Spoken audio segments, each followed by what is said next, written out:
Welcome to This Explainer. Okay, let's dive right in. Today, we're taking on one of those universal pull-your-hair-out frustrations of the modern office, paper feed errors. We're going to take what looks like a totally mundane troubleshooting guide and transform it into a really precise, empowering ritual. By the end of this, you won't just know how to fix a jam, you'll understand the exact mechanics of why it happens and how to conquer it with absolute confidence. We literally all know the feeling, right?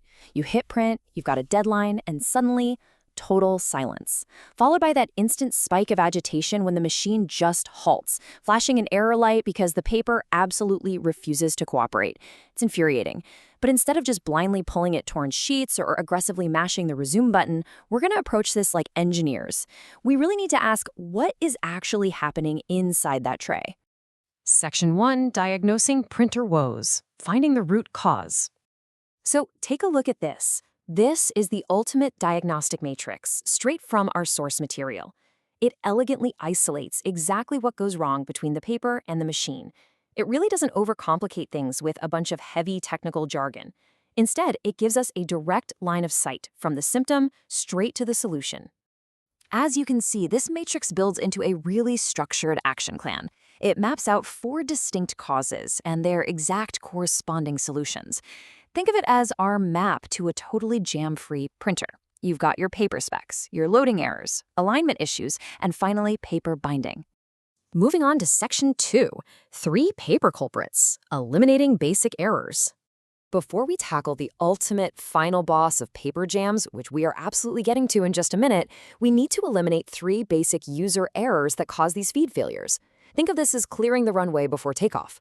Through a quick process of elimination, we first rule out 3 basic culprits. Number 1, using non-specification paper. Obviously, if your paper is too thick, too thin, or textured weirdly, you're fighting a losing battle. You gotta use the right paper.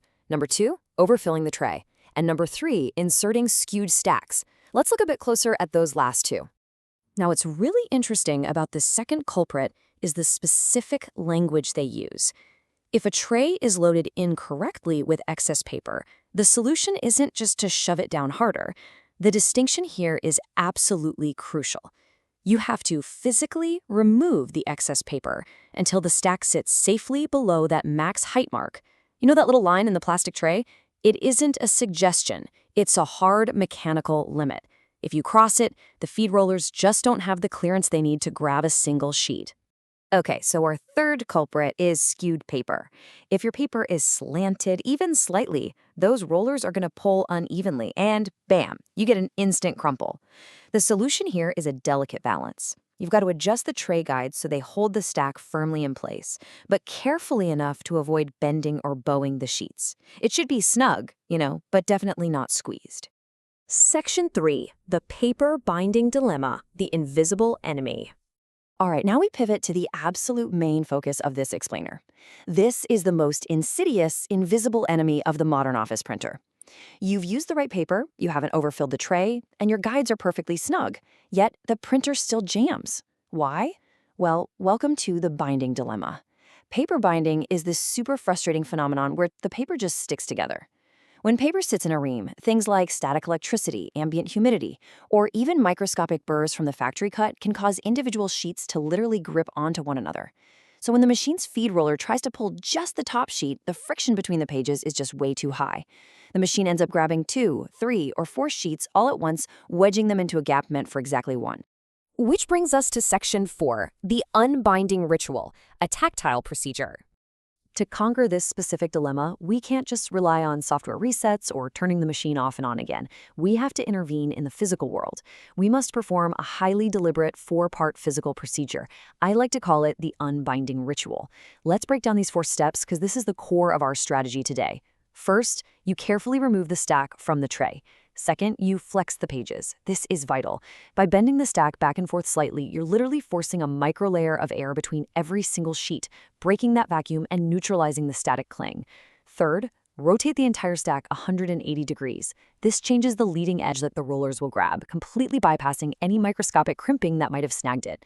And finally, step 4, flip the stack completely over. Paper naturally develops a slight curl based on how it was sitting in the ream, right? So flipping it reverses that curl against the feed mechanism, optimizing the pickup angle. Flex, rotate, flip. It is a brilliant, methodical disruption of the physical binding. Section 5. Reloading for success, restoring harmony.